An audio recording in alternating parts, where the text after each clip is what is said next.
Have you ever won an Ironman because you spilled soda on a library book? So in high school, I was studying at the library when I knocked over an entire cup of soda. It went everywhere, the table, my notes, and worst of all, a library book. I panicked. The cover was soaked, the pages were sticking together, and I was convinced I'd be banned from libraries forever. So I brought it to the front desk and apologized. The librarian looked at the book, sighed, and said, "Don't worry.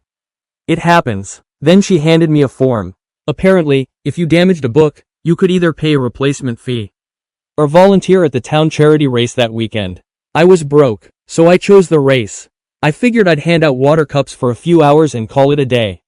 Simple, except when I got there, somebody mixed up the volunteer list with the participant list. Before I knew it, they handed me a race bib.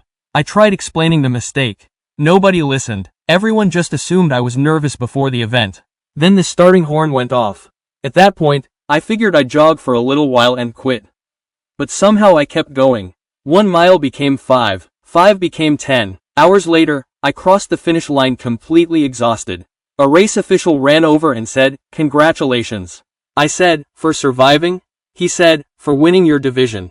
Turns out I had accidentally entered a very small amateur category. So that's the story of how spilling soda on a library book somehow led to me winning an Ironman.